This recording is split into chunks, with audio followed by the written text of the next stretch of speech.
Hello students, welcome back to my channel. So आज हम करने वाले हैं 4.2 एक्सरसाइज की लास्ट वीडियो। इसमें हम फिफ्थ और सिक्स्थ क्वेश्चन कवर करेंगे एंड इसके बाद हमारी 4.2 एटलीस्ट हमारी 4.4 चैप्टर ही हमारा कंप्लीट हो जाएगा। इसके बाद हम नेक्स्ट वीडियो में फिफ्थ चैप्टर को डिटेल में एक्सप्लेन करेंगे।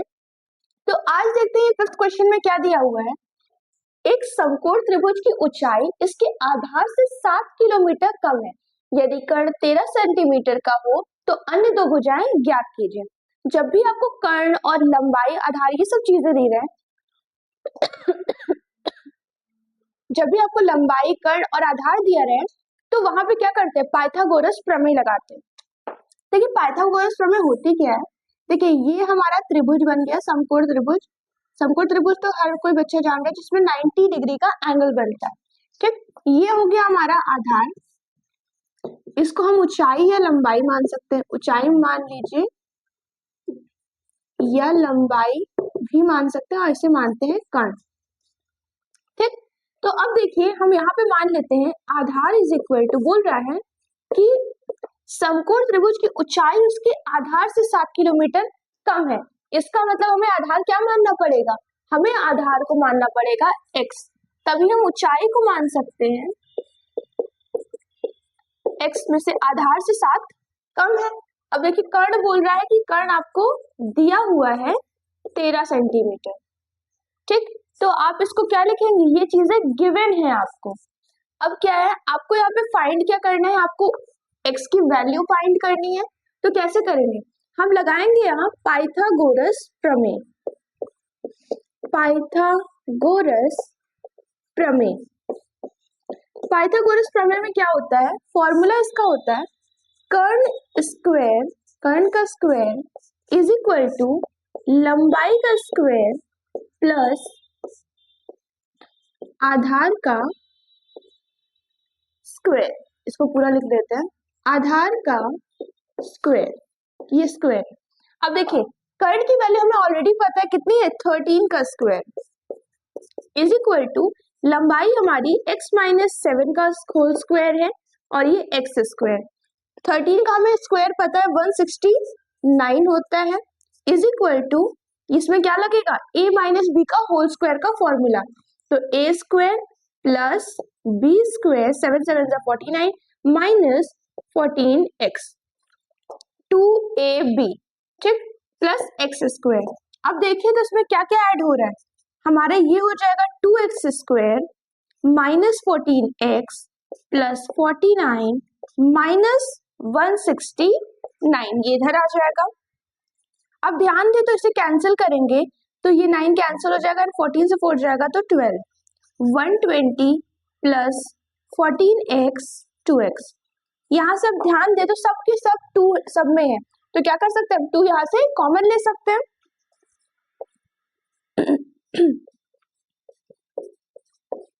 देखिए तो ये हमारी 2 कॉमन हो गया, 2 इधर आ जाएगा, उसके बाद वो डिवाइड हो जाएगा एंड यहाँ पे वो 0 कर देगा। तो हमारे पास वैल्यू क्या बची, सिर्फ हमारे पास वैल्यू बचती है x माइनस 7x प्लस 60। इसको अगर तोड़े तो x ये 60 बन जाएगा, तो 12 5 60 होता है एंड इसको कैंसिल करने में 7 आ जाएगा। x स्क्वायर है ये minus 12x plus 5x plus 60। तो यहाँ क्या बनेगा, x की वैल्यू, x बाहर ले लेंगे, x माइनस 12 प्लस 5 कॉमन ले लिया, x minus something went wrong, ये 169 था तो यहाँ पे माइनस आएगा, तो ये हो गया हमारा 12। यहाँ वैल्यू कॉमन में मिल जाएगी x माइनस 12, x की वैल्यू मिल जाएगी प्लस 5। ठीक, अब क्या करेंगे हम, ध्यान दे तो ये हो गया x की वैल्यू 12 एंड यहाँ x की वैल्यू हो गई माइनस 5। तो देखिए माइनस की वैल्यू को तो रखेंगे नहीं, तो हम x की वैल्यू को रखेंगे, हमें x की वैल्यू मीन्स की आधार मिल गया, आधार क्या हो गया हमारा 12। उसके बाद ऊंचाई हमारी क्या हो गई, ऊंचाई हमारी दी थी x माइनस 5, x माइनस 7, तो और x की वैल्यू 12 है, 12 माइनस 7 इज इक्वल टू ऊंचाई आ गई हमारी 5। तो ये हमारा पूरा का पूरा प्रोसेस था। जैसे हमें इसमें याद हमें सिर्फ ये रखना है कि पाइथागोरस प्रमेय, कर्ण का स्क्वायर इज इक्वल टू लंबाई का स्क्वायर प्लस आधार का स्क्वायर। बाकी तो ये पूरा प्रोसेस है जो कि आप बहुत ही इजीली कर लेंगे, क्योंकि अब आपको x की वैल्यू निकालना तो बहुत डेफिनेटली आ गया होगा, बहुत ही इजीली आप निकाल सकते हैं इनकी वैल्यूज, क्योंकि हमने ऑलरेडी बहुत सारे क्वेश्चंस को डिफाइन किया है और बहुत सारे प्लेलिस्ट, चैप्टर 4 की प्लेलिस्ट में मैंने बहुत सारे क्वेश्चन जितने भी हमारी एक्सरसाइज में थे एनसीईआरटी के, मैंने सारे के सारे यहाँ पे एक्सप्लेन करे हुए हैं। चलिए देखिए, यहाँ पे दिया है एक कुटीर उद्योग एक दिन में कुछ बर्तनों का निर्माण करता है। एक विशेष दिन ये देखा गया कि प्रत्येक नग का निर्माण लागत रुपए में उस दिन के निर्माण लागत किए गए बर्तनों के 2 गुने से 3 अधिक थी। यदि उस दिन की कुल निर्माण लागत 90 रुपए है तो निर्मित बर्तनों की संख्या और प्रत्येक की लागत ज्ञात कीजिए। तो यहाँ पे हम क्या करेंगे, सबसे पहली लाइन क्या बोल रहा है, एक कुटीर उद्योग एक दिन में बर्तनों के निर्माण करता है। तो यहाँ क्या करेंगे, माना बर्तनों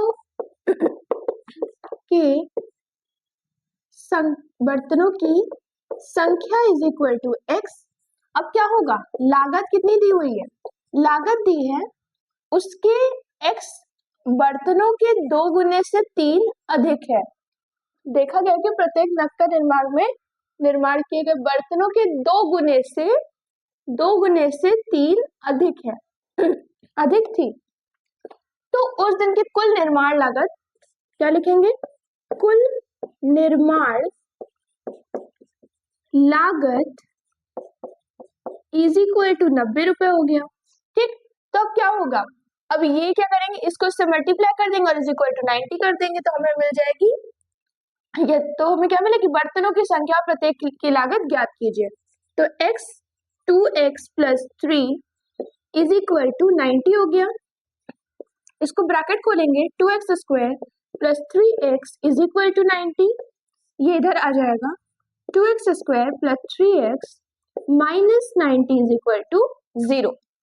अब क्या करेंगे हम, इसको 90 टू 120 हो गया, और तो 120 को क्या कर सकते हैं, 120 को करते हैं वो फैक्टराइज करते, 2 6 12 30 15। ठीक, तो क्या करते हैं, यहाँ 2 3 6 2 6 12 था, तो यहाँ क्या कर सकते हैं हम, 2x स्क्वायर यहाँ पे 15 और नहीं समथिंग वेंट रॉन्ग, सॉरी यहाँ 120 नहीं होगा, ये 180 होगा। 180 होगा तो क्या हो जाएगा, 2 9 18 हो गया, एंड फिर कैंसिल करेंगे तो 45, 3 से करेंगे तब 15 आएगा हमारे पास। तो यहाँ क्या होगा, 3 2 6 6 2 12, तो क्या कर सकते हैं, 15 में से 12 कैंसिल कर देंगे तो भी हमें वैल्यू मिल जाएगी। ठीक, तो क्या रखते हैं, 2x square plus 15x minus 12x minus 90 is equal to 0। तब क्या होगा, यहाँ पे हम क्या करेंगे, 2 कॉमन ले लेंगे, x स्क्वायर सॉरी यहाँ पे 2x कॉमन लेंगे, x प्लस 15 हो गया हमारे पास। यहाँ से हम क्या कॉमन लेंगे, 6 कॉमन लेंगे, एक सेकेंड, यहाँ से 2 कॉमन ले नहीं सकते तो हम x ही कॉमन लेंगे, तो 2 यहाँ रहेगा 2x प्लस 15, और 6 कॉमन लेंगे तो यहाँ बनेगा 2x माइनस, ये प्लस हो जाएगा क्योंकि यहाँ माइनस बाहर साइन लगा है, तो प्लस 15 इज इक्वल टू 0। तो ये हमारी सिमिलर वैल्यू हो गई 2x प्लस 15, और अदर वैल्यू क्या हो गई, x minus 6 is equal to 0। अब देखिए, यहाँ से हम x की वैल्यू निकाल सकते हैं माइनस 15/2, यहाँ से हम x की वैल्यू निकाल लेंगे 7। अब देखिए, इसकी वैल्यू लागत में हमें निकालनी है तो हमें क्या करना होगा, इसकी माइनस वाली वैल्यू तो हम रखेंगे नहीं, तो हम इसकी पॉजिटिव वैल्यू रख लेंगे। पॉजिटिव वैल्यू x रखेंगे तो x की वैल्यू हमें मिल गई, बर्तनों की संख्या हमको मिल गई 6, और हमें लागत पता करनी है, तो 2 गुणे 6 प्लस 3, तो क्या हो जाएगा, 15 हो जाएगा, 6 दूनी 12 प्लस 3 15। तो ये हमारी वैल्यू हो गई। इसमें पूछा था कि बर्तनों की संख्या तो हमें 6 मिल गई और उनकी लागत तो हमें 15 मिल गई। तो ये हमारा पूरा क्वेश्चन था। हमने इसमें 2 ही क्वेश्चंस को एक्सप्लेन किया है क्योंकि इसके बाद ये चैप्टर हमारा ओवरऑल कंप्लीट हो गया। तो नेक्स्ट वीडियो में हम देखेंगे कि फिफ्थ चैप्टर हमारा क्या है, समांतर श्रेणी है। तो हम समांतर श्रेणी को उस नेक्स्ट वीडियो में जो कि कल आने वाली है उसमें हम एक्सप्लेन करेंगे। आज के लिए इतना ही रखते हैं। अगर हमारी वीडियोस आपको पसंद आ रही है तो लाइक करना, सब्सक्राइब कीजिए एंड शेयर करना मत भूलिए। Thank you.